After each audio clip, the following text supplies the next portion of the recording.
ఆంధ్రప్రదేశ్లో ఏదైనా ప్రజలకి పనికొచ్చే పథకం కానీ పని కానీ జరుగుతుందంటే దాని మీదన ఒక తట్టెడు బుర్ర తీసుకొచ్చిపోయడం అన్నటువంటిది ఒక సెక్షన్ ఆఫ్ మీడియాకి రెగ్యులర్ అలవాటుగా మారింది. ఒకప్పుడు ఆరోగ్యశ్రీ పెట్టినప్పుడు వైద్యం అంతా నాశనం అయిపోతుందంటూ ఉపన్యాసాలు ఇచ్చిన ఏ పత్రికలు, రాజశేఖర రెడ్డి పెట్టినప్పుడు ఫీజు రియంబర్స్మెంట్ పెట్టినప్పుడు అదే చేసినాయి. అవే లేకపోతే పేదవాడికి విద్య కానీ వైద్యం కానీ అసలు అందుబాటులో ఉండేది. ఒక్కసారి గుర్తుకు తెచ్చుకుందాం మనం. ఇవాళ ఖర్చుల్లో అసలు పేదవాడు బ్రతకగలుగుతాడు అవి లేకపోతే. ఇప్పుడు కాలమాన పరిస్థితులకు అనుగుణంగా ఖర్చులు పెరిగినాయి. ఆసుపత్రులకు వెళ్తే ఇప్పుడు ఇదివరకటి రోజుల్లో ఒక డెలివరీకి 3,000 4,000 తీసుకుంటే ఇవాళ ₹1,00,000 తీసుకుంటున్నారు.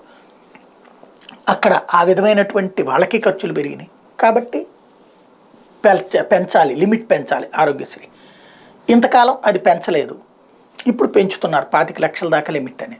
వాస్తవంగా వైద్యులు ఏం కోరుకుంటున్నారంటే ఆరోగ్యశ్రీ లిమిట్ కాదు పెంచడం, వాళ్ళకిచ్చే రెమ్యూనరేషన్ పెంచమంటున్నారు. అంటే ఇదివరకు ₹30,000 ఉంటే 2006లో ఇప్పటికి కూడా అదే రేట్లు వేస్తున్నారు, పెంచట్లేదు అనేది వాళ్ళ ఆవేదన. దాని గురించి రాస్తే తప్పు ఉండదు.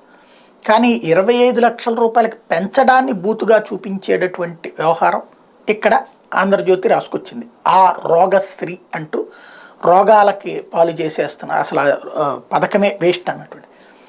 ఇవాళ ఒక్కసారి ఆసుపత్రుల్లో ఆ ఆరోగ్యశ్రీ కింద ట్రీట్మెంట్ తీసుకుంటున్నటువంటి వాళ్ళకి వాళ్ళ దగ్గరికి వెళ్ళి మాకు ఈ ఆరోగ్యశ్రీ అక్కర్లేదు, మేమే డబ్బులు పెట్టుకుంటాం, లేకపోతే ఎవడేమన్నాడు మాకు, లేదా ఫీజు రియంబర్స్మెంట్ తీసుకున్న వాళ్ళ దగ్గరకు, అమ్మఒడి దగ్గరకు, వాళ్ళ దగ్గరకు వెళ్ళి ఎవడేమన్నాడు ఇస్తున్నాడు కాబట్టి తీసుకుంటున్నాం, మేమే డబ్బులు పెట్టుకోగలం అని అనిపించండి. అప్పుడు నిజాయితీతో కూడిన వార్త అవుతుంది. అలా కాకుండా రాసే ఈ నీచ వార్తలు నీచ జర్నలిజానికి పరాకాష్ట అవుతుంది.